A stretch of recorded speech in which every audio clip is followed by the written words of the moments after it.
Hello hi welcome back to Rans learning portal. Rans learning പോർട്ടലിലെ മറ്റൊരു വീഡിയോയിൽ എല്ലാവർക്കും സ്വാഗതം. അപ്പൊ the snake and the mirror എന്ന് പറയുന്ന ചാപ്റ്ററുമായിട്ട് ഞാൻ വന്നിരിക്കുകയാണ്.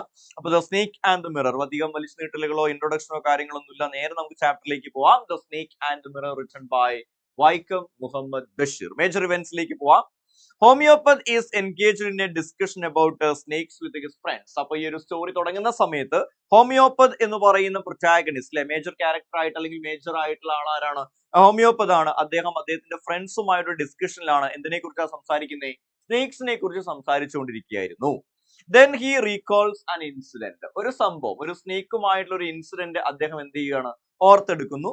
Then he was sitting in his room reading. ആ ഒരു സ്റ്റോറി തുടങ്ങുന്ന സമയത്ത്, അദ്ദേഹത്തിന്റെ ഓർമ്മയിലെ കഥ പറയുന്ന സമയത്ത് അദ്ദേഹം എവിടെയാണ്? He was sitting in his room reading. വായിച്ചുകൊണ്ട് അദ്ദേഹത്തിന്റെ റൂമിൽ ഇരിക്കുകയായിരുന്നു. പക്ഷെ അതിന് തുടക്കത്തിൽ കുറച്ച് കാര്യങ്ങളുണ്ട്. റെസ്റ്റോറന്റിൽ നിന്ന് അദ്ദേഹം ആഹാരം കഴിക്കുന്നതും തിരിച്ചു വീട്ടിലേക്ക് എത്തുന്നതും ഡോർ തുറന്ന സമയത്ത് മുകളിൽ നിന്ന് കേൾക്കുന്ന ശബ്ദത്തിനെ കുറിച്ചും കയ്യിലുണ്ടായിരുന്ന ഓൺലി 60 റുപ്പീസിനെ കുറിച്ചും ഒരു അറൌണ്ട് സം ഷർട്ട്സ് ആൻഡ് ധോത്തീസിനെ കുറിച്ചും ഒക്കെ പറയുന്നുണ്ട്. അതൊന്നും നമ്മൾ ഈ ഒരു ഷോർട്ട് വീഡിയോയിൽ ഉൾക്കൊള്ളിക്കാൻ നിന്ന് കഴിഞ്ഞാൽ ഷോർട്ട് വീഡിയോ എന്തായിട്ട് മാറും? ലോങ് വീഡിയോ ആയിട്ട് മാറും. അതുകൊണ്ടാണ് അതൊക്കെ സ്കിപ്പ് ചെയ്യുന്നത് കേട്ടോ. ഏതായാലും he looks at the mirror and admiring himself. അങ്ങനെ വായിക്കാൻ വേണ്ടിയിട്ട് മെറ്റീരിയ മെഡിക്ക എന്ന് പറയുന്ന ബുക്ക് എടുക്കുന്നു. പക്ഷേ വായിക്കുന്നത് എവിടെ വെച്ചിട്ടായിരുന്നു? ടേബിളിൽ ബുക്ക് വെച്ചിട്ടാണ്. പക്ഷെ അവിടെ ഒരു മിറർ ഉണ്ടായതുകൊണ്ട് തന്നെ വായനയിൽ നിന്നും അദ്ദേഹത്തിന്റെ ശ്രദ്ധ എന്തിലേക്ക് പോകുന്നു? ആ ഒരു മിററിലേക്ക് പോകുന്നു. He looks at the mirror and admires himself. ആ മിററിൽ നോക്കി തന്റെ സൗന്ദര്യം അദ്ദേഹം എന്ത് ചെയ്യാണ്? ആസ്വദിക്കുന്നതായിട്ട് നമുക്ക് കാണാനായിട്ട് സാധിക്കും. ഇനി he takes some decisions. അങ്ങനെ മിററിലേക്ക് നോക്കിയ അദ്ദേഹം എന്ത് ചെയ്യാണ്? ഏതാനും ചില തീരുമാനങ്ങളൊക്കെ എടുക്കുകയാണ്. 3 തീരുമാനങ്ങളായിരുന്നു, 3 ഡിസിഷൻസ് ആണ് അദ്ദേഹം എടുത്തിട്ടുണ്ടായിരുന്നത്. ഡിസിഷൻ നമ്പർ 1, ഇമ്പോർട്ടന്റ് ഡിസിഷൻ ആയിട്ട് അദ്ദേഹം പറഞ്ഞത് എന്താ? He would shave daily and grow a thin mustache. He would shave daily and grow a thin mustache. എല്ലാ ദിവസവും അദ്ദേഹം എന്ത് ചെയ്യും? ഷേവ് ചെയ്യും. അതുപോലെ തന്നെ കട്ടി കുറഞ്ഞൊരു മീശ വളർത്തും എന്ന് പറയുന്ന ആദ്യത്തെ ഇമ്പോർട്ടന്റ് ഡിസിഷൻ അദ്ദേഹം എടുക്കുകയാണ്. Then B, earth shaking decision.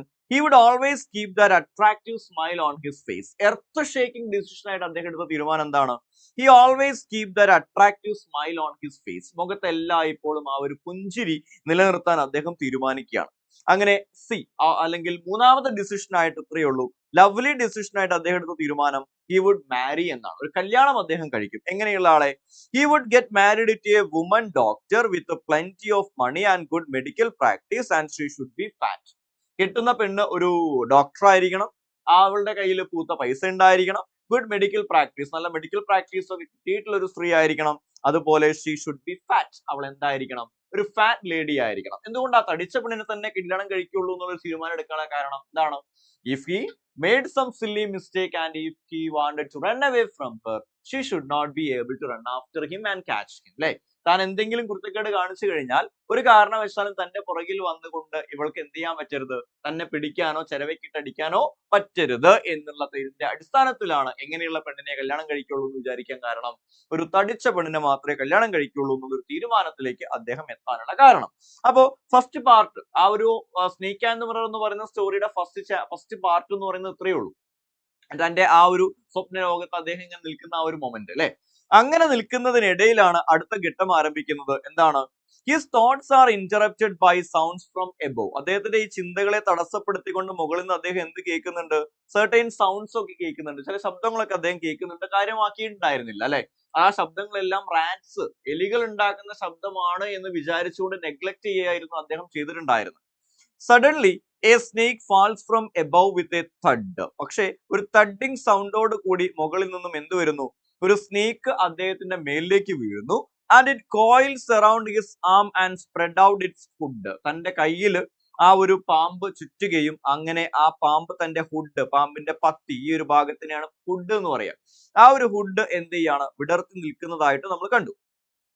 The terrified narrator sits like a stone image in flesh. അങ്ങനെ പേടിച്ചു പോയ നമ്മുടെ ഹോമിയോപ്പത് എന്താ ചെയ്തേ?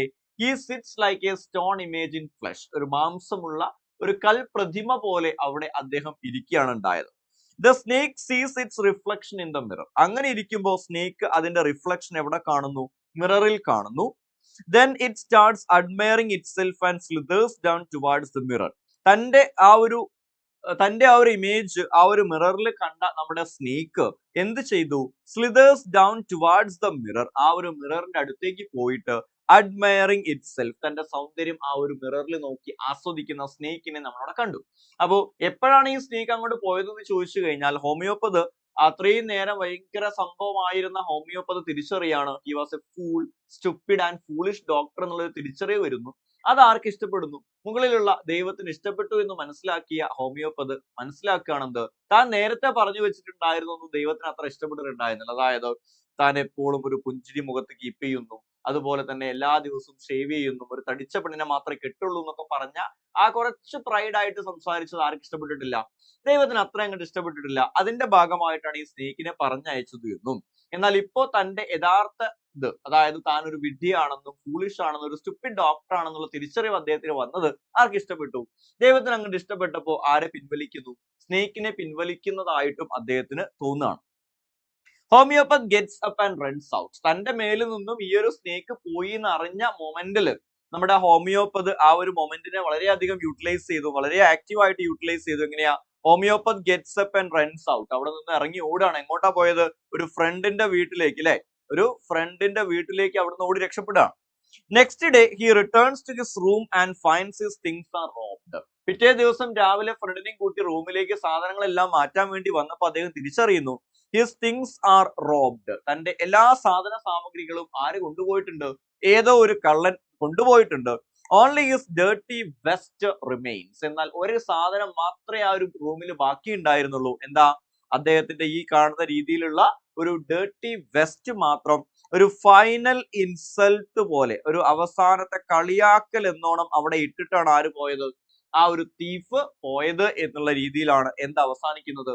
സ്നേക്ക് ആൻഡ് മിറർ അവസാനിക്കുന്നത്. അപ്പൊ അദ്ദേഹത്തിന്റെ സാധനങ്ങളെല്ലാം റോബ് ചെയ്യപ്പെട്ടു എന്നുള്ള ഒരു ന്യൂസ് റിപ്പോർട്ടൊക്കെ നമുക്ക് എന്ത് ചെയ്യാൻ പറ്റും? പ്രതീക്ഷിക്കാൻ പറ്റും. എല്ലാം ഒന്ന് ഉണ്ടാക്കി വെച്ചോളാം. അപ്പൊ ഇത്രയേ ഉള്ളൂ മക്കളെ. ഏത്?